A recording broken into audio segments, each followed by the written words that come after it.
Let us start with your interview process, how you got here. So how was your interview process and what are the questions typically asked in an interview for a Facebook content moderator? Hi Vivek. So basically when I joined the company as a content moderator, I had to go through an interview which was little weird. I have to explain that because there was some funny moment that happened when I was being interviewed. Basically, I went for a normal, just like people go for an interview, they attend and they come back to something. So I went for an interview which I was not very sure that I will get selected or something like that. Because when I went there, they asked me a few things about, I thought of they will be asking me about my knowledge, my experience, my past experience and whatever I have worked earlier and my educational qualification, everything of course. They asked me, the lady was the interview, the person who was taking my interview was a female. She was a manager, I guess. So she asked me a question that, I was shocked with that question. She asked me that, have you seen pornography? So I was very, shocked to answer that. I mean, how you can feel when someone asks you this question in an interview. How will you react? So my reaction was, what is she asking?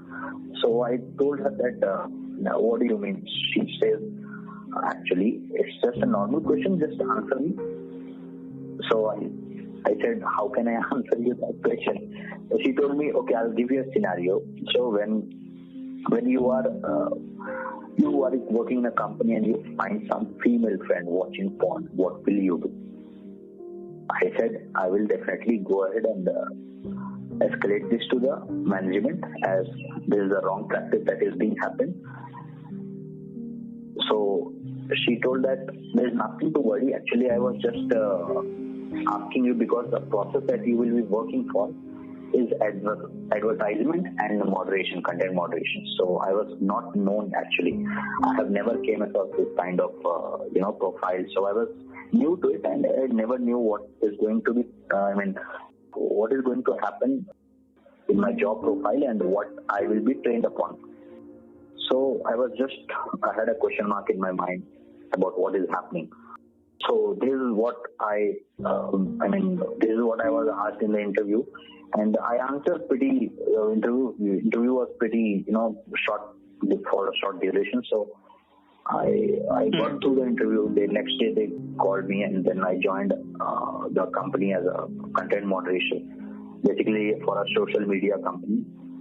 Did they tell you anything about the work, about the type of videos, images you need to watch? We were actually, when we joined, we were actually trained on all those things. So I was not knowing, and in fact, nobody who joined with me, my colleagues, they also were not knowing anything about all these things.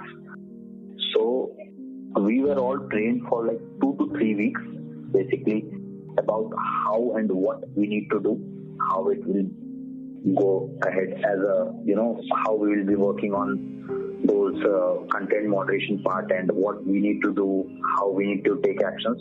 So basically, this is how we were trained on. So when did you come to know that this was what you had to do, like moderating abusive videos?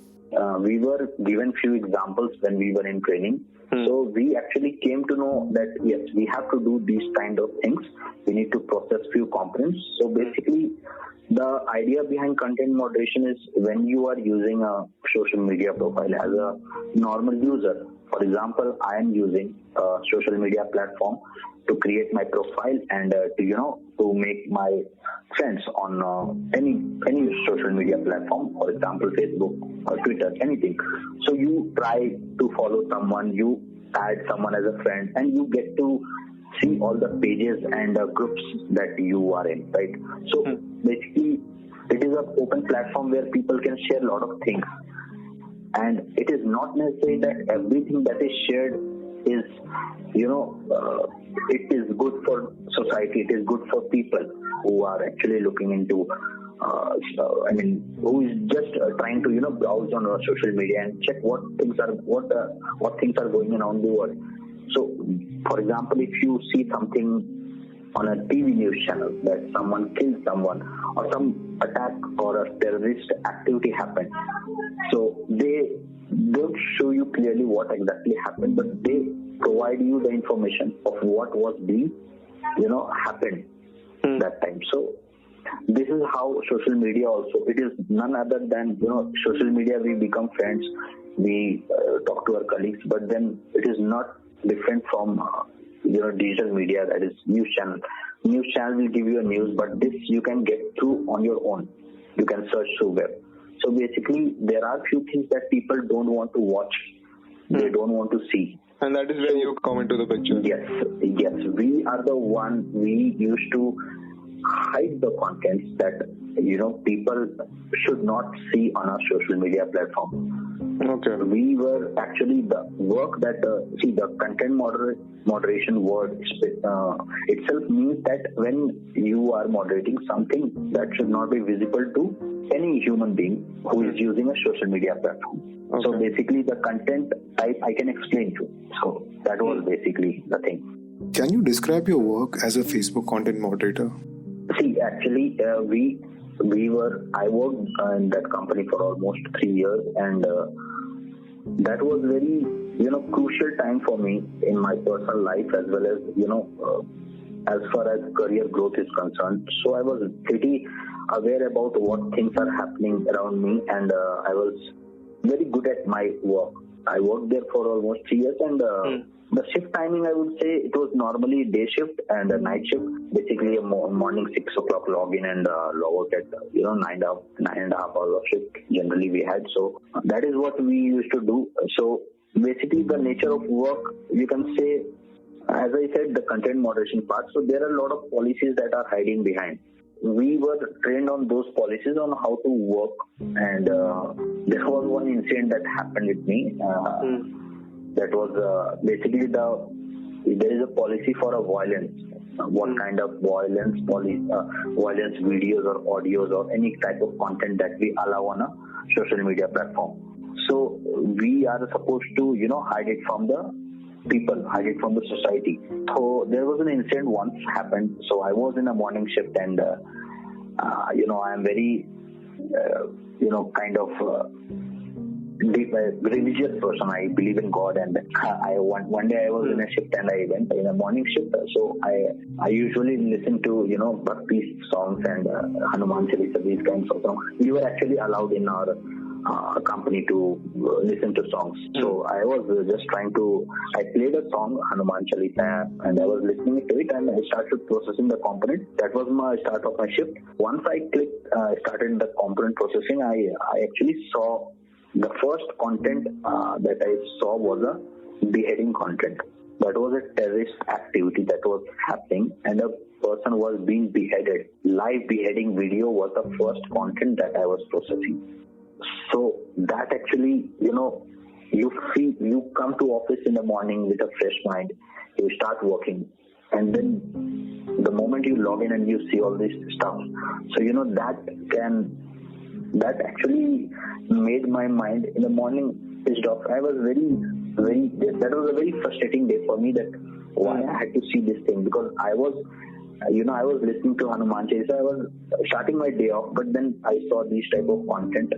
I was never used to these type of content, so it actually created a negative perception about what you are seeing. I mean, you cannot watch it completely. So this is the kind of thing we had to do. What is the process of content moderation at Facebook?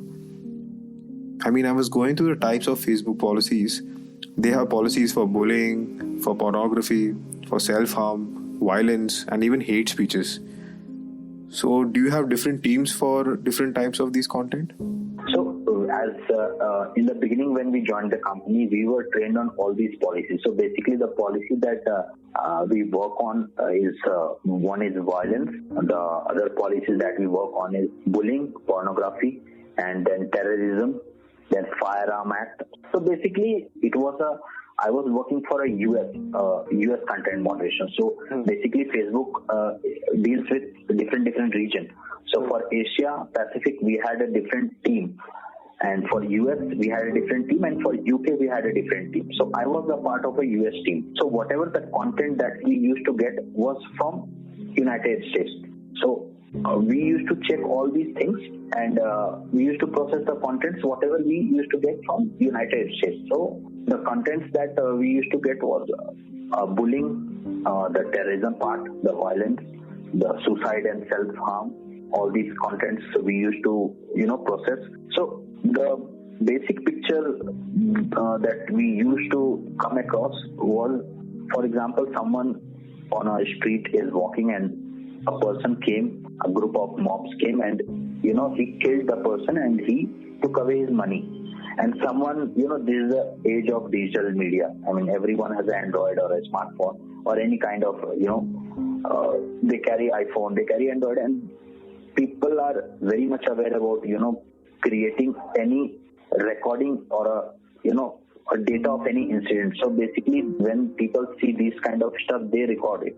For example, if you want people to, be aware about what things are happening in a society, and if you are, for example, if you are being bribed by someone, if you are being asked for, extortion or anything, some person wants to, put these things in front of social media to, make people aware about the things that are going around. So whatever those videos, people generally post these things on social media. So for example, any murder video that comes up, any video that leads to, terrorism, any video that was related to pornography, any video that was related to extortion, basically when you are, child pornography, those things are actually illegal. As per the government policy, these things are banned and you cannot share these things on social media. So we are against terrorism, we are against pornography, that is, extortion, child abuse, we are against child abuse, we are against selling of firearms, we are, saving people from doing suicide and self-harm. We are helping people to, come out of these depression and those come into picture when we are moderating things. So we basically view all those contents that are, that are posted on social media, and we have to check whether these should go live on a platform or not, so that people can view. So we used to process those components and we used to remove them based on the policies that we used to follow. We had to act upon as a, deleting those contents or hiding it from age or age-gating those components. For example, making them 18 plus visible or, something like that. What happens during a self-harm video or a video which shows a person threatening public harm? Basically, any video that would need immediate action. Yes, basically, whenever we come across these kinds of videos that needs an immediate action. So basically, this happens when generally when someone is, threatening some person or a group of people or any community. For example, if someone is just posting the day, the timing that he is going to, kill 10 people in a particular place. So there is basically a policy hiding behind this. That is basically when you have the time and when you have the place, you can simply escalate that, and that will go to there's another backend team who are actually looking into each and every policies. So there are separate team for separate policies, for violence, for terrorism, for selling firearms, for extortion, for child abuse, for pornography, everything. We have a separate team in the backend. So once we escalate it, this goes to them and they inform this to the authority, basically the American authority that are actually investigating this case. And we have the right to, provide these information to the security officials. We can hand over these details to the government to take immediate action as to why this person posted this kind of content that he will be killing 10 people at this place at this time. So this is taken as a priority, and it gets escalated immediately. And as far as suicidal contents are there, so we actually, when someone posts that he or she is trying to commit suicide and she or he is feeling depressed and they are posting something that when you read that you feel that no, this person can commit suicide. So these types of things are actually taken very seriously, and whoever is the relative in the Facebook, we try to search them and we try to inform the person who is trying to, we try to reach that person who is depressed and who is feeling suicidal. We try to reach them, and if we are not able to reach them, we just try to reach their relatives to counsel. We ask people to, just go ahead and talk to him or her why she is feeling like that or why she is posting all these things on social media. So basically immediate action is taken when something serious we see on a platform. What if one of those self-harm or even violent threatening posts turns out to be a fake post, which quite happens on social media today? How do you gauge if a particular post is a fake or a real one? Basically, when some incident happened, for example, somebody played a match against India or South Africa, and you are a supporter of you are an Indian fan, and you see that we lost or some of the players did not perform well. So people start abusing them on social media and they curse them. You should go and kill yourself. You could not perform well. All these things. So basically, viewing at the scenario, we actually check those things related to how seriousness is there behind this post. When you are trying to kill someone in person, in reality, the content that you post are really meant to to harm someone. Okay, so you kind of gauge the seriousness of the post and then decide whether to investigate it further. Right, because lots of the contents are attached with a image. So when you come to know that image that is attached is a bit funny, and the content that is posted is related to that image, so we come to know that yes, this is not that serious, this is just a funny thing, so we have to ignore those things. It's a kind of curse that, for example, if you are irritated with someone, you go ahead and type his name and then you just say kill yourself. This is a normal saying in US culture. They say kill yourself. This is the type of curse. So basically, when it is reported by someone who is being targeted, we have to remove it. But then if it is not targeted, if it is reported by someone who is not being targeted, we have to ignore it. For example, you are the person who is being targeted and you reported that post, we have to remove it because it is you are not comfortable with that post. If you are reporting, we'll remove it. If you are not reporting, if someone else is reporting, we'll simply ignore it. There should be a name match between the reporter and the content. That was the basic policy. So what happens once you have finished moderating a particular content? Where does this content go from you? Like how many more tests or teams does this content go through before it's decided that it needs to be taken off or remain on Facebook? So we are actually provided a kind of tool, which have a lot of options that are related to different policies. For example, the radio button that are basically there in the user interface of any app. You check those things and then you select those and then you submit it. So we have a kind of tool wherein we see the content, and on the right hand side we have all the policies. So we basically moderate those contents according to the policy. So for example, if someone is posting a violent video and that video will fall under violence, not under terrorism, because that is not posted by some terrorist group. So for example, we are given knowledge about how many terrorist groups are there in the world. We are being trained upon everything, that how these things are, how the content has to be moderated. So when we come across the contents which are posted by any terrorist organization, we have to take action as per the policy of terrorism. So we have a separate radio button where once we click there, the content is reported as a terrorist activity. When you see some suicidal content, there is a separate radio button that is selected, and that falls under a suicidal and self-harm policies. So basically, one person in a day used to process around an average content of around 400 to 500 in a day, and it was being there were a lot of people. For example, in a one team, we had around 15 to 20 people, and we had around 300 to 400 people who were processing these components. So this is how it used to happen. What types of videos did you watch? And how many of those videos were abusive? Any instance you particularly remember here? Yes, actually, the 300 to 400 contents, those all contents were not videos. Basically, it was a mixture of videos, images, and post. The text that you post on for example, when you do something, when you are going to a party, you will just put going to a party at so and so place at so and so time. So when you post that on Facebook, that is basically a post.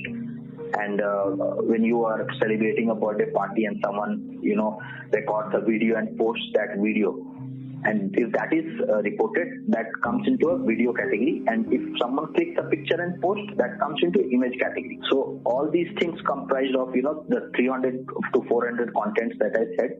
This was a mixture of everything. So basically, the video that we used to view was related to killing people. The most of the videos that we used to get was related to live CCTV footage that someone is performing. Recently, last year, in 2016 or 17, there was an incident happened in Ariana Grande's concert, that the killer was hiding in a hotel. He was hiding in a 5-star hotel, and he had an AR-15 rifle, and he started shooting people from that hotel, and more than 50 people got killed, and more than 100 people got injured. So he was actually shooting, and that picture got leaked, and we had the picture of the person who was shooting the people, and later on we came to know the picture leaked, and it came on our platform, and that the death of that person, he actually killed himself after killing so many people.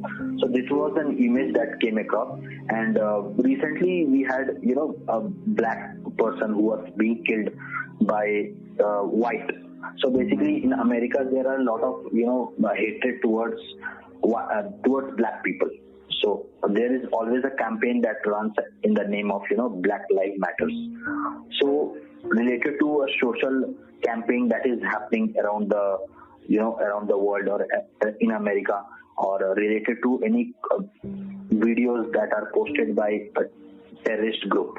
For example, ISIS used to post videos in which once they burned alive one of the reporter who was a journalist for US. So those kinds of content we used to view.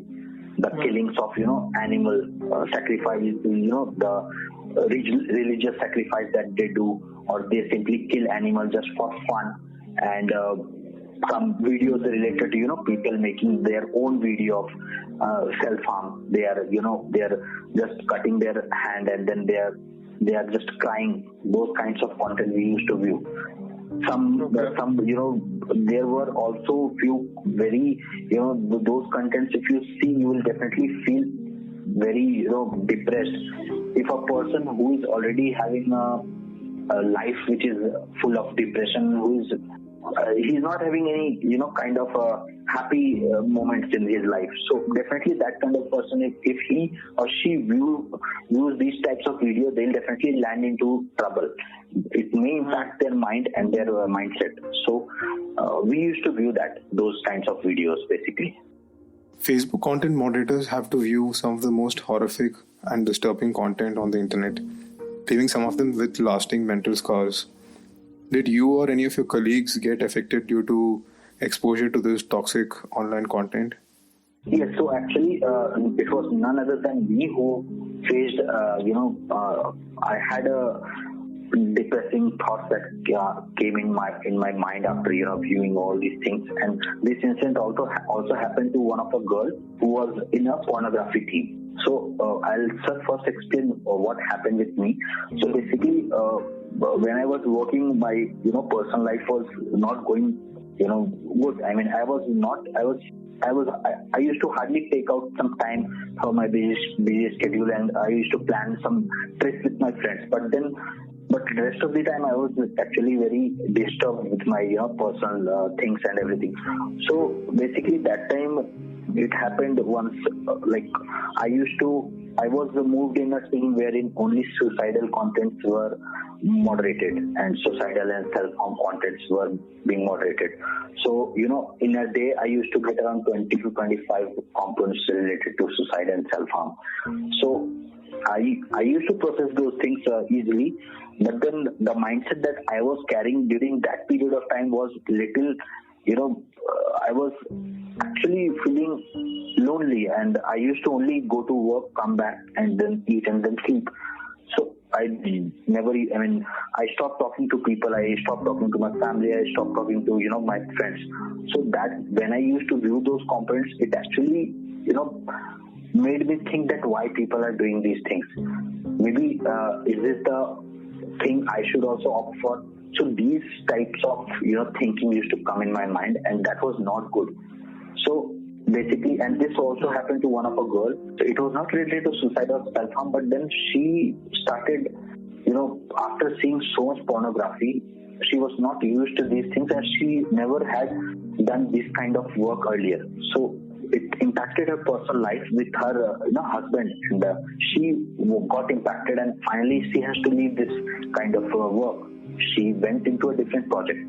So this is the kind of impact it used to put on a person who is as a person, if you are working in a very happy mood or in a very your work is your life, right? You earn from your work, but then when something in your personal life is not going good and you have to watch this kind of video and moderate these kind of contents, so it generally impacts your psychological, your mind. So this used to happen that time.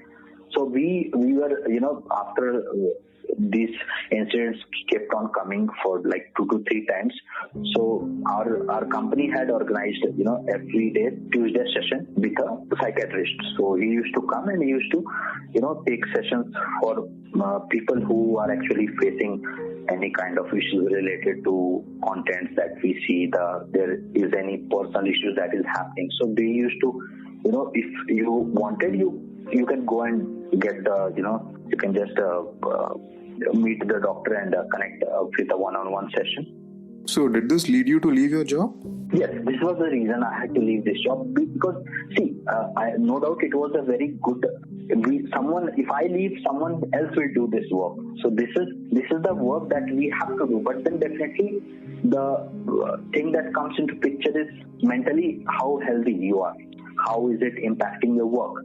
For example, if someone is doing a job of a programmer and he is, coding for like 8 to 9 hours, and if he is, weak, he has a weak mindset, and if he is not strong, mentally strong, then it may lead to, migraine or something. Any job that you work for, it may lead you to, different kind of situation.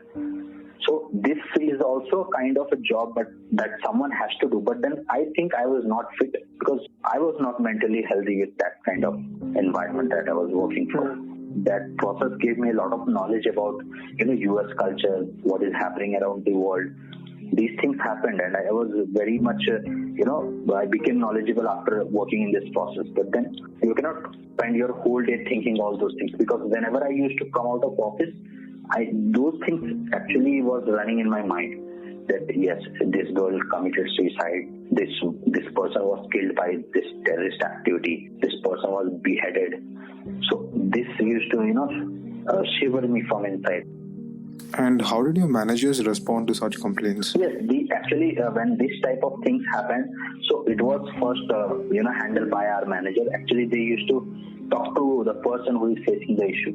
They used to, tell what exactly the person is going through, and they used to talk to them, and if they are not comfortable with working with the Facebook or some social media content moderation, they used to request for a movement to some other project. And lastly, you spoke about the therapy wellness sessions conducted weekly at your workplace. Could you elaborate on that? Yes, basically there is always a psychiatrist or a doctor or a wellness team who actually handle people. See, my personal life was actually it was not going good, and I had to process these contents. Actually, was not coming to office for 2 to 3 days. Then my manager asked me that why are you not coming to work? What is stopping you from coming to work? Is there any challenge in your life that is happening? So I told her that basically the content that I am processing, I am not comfortable because my personal life is not going good. So he told me when I came after 2 to 3 days when I returned to office, they told that there is a psychiatrist who is there in office between 4 to 5 p.m. You can just go and meet him. He will just give you some tips on how to overcome my depression and everything. See, everyone has a different mindset, and people from different people come across different kind of culture. They come across different type of environment. For example, someone who is from a very fun-loving, who kind of stays in a hostel, who stays in a PG, they come to work and they enjoy their full day. So maybe the mindset of that person who is staying with a lot of his friends or his family is different from the person who is staying alone. So the company keeps these kinds of people, as the psychiatrist and the wellness session, they keep just to check how people are working. So the psychiatrist, when I had a session, was in a session of around 1 to 2 hours, and he asked me that is something that is, the first question they asked, what are you facing in your real life? Just give me a clear picture. So he asked me a few personal things, and then he came to the profile related question, that why are you so much not interested in doing this kind of work? So I explained them that I can relate. Basically, I was able to relate the contents that I used to view with my real life. He told me a lot of things, but then that only works for a period of time. It doesn't last long. You may think of doing, or you think of obeying the rules that he is telling you, try to follow his advice on what you need to do. But then when you keep on viewing those contents and when you keep on working all those things, so it generally leads to a different kind of mindset. You are not used to people. You are not used to think other than all those things, because in a 24 hours of a day you have to process those components for 9 hours. You sleep for 8 hours, you process those components for 9 hours, and then 1/3 of the day is wasted in seeing all those things. So this happens to most of the people, because when we started getting training on these things, and when we started processing these type of components, one girl was there. She started crying. Literally, she started crying after viewing one of the video wherein a girl was being stabbed by a criminal. That was a live video made, and the girl was being stabbed to death. And she was shivering and she started crying after watching that video. And so she also had to go through this psychiatrist session, and she clearly told them that I am not comfortable watching these kinds of video. So see, as a psychiatrist, he is first a human being, then a psychiatrist. So first a person will look into that, whether this person is genuinely facing this issue or he has not, because nobody comes to know about whatever the videos that we come across. This, as I said, this doesn't come to the in public. We check those videos, we view those videos completely, and we delete them or we eliminate them from a social media platform. We do not allow these types of content to be visible to everyone, because this may lead to depression or a disturbance in people's mind. But in the end, we are also people, and we also have to think all these things. So psychiatrist or a wellness team, they used to recommend us to entertain our day, think about something else when we are off to work, when we go home, enjoy with my friends, enjoy with the family. So they used to guide these sorts of content. I mean, these types of suggestions they used to give.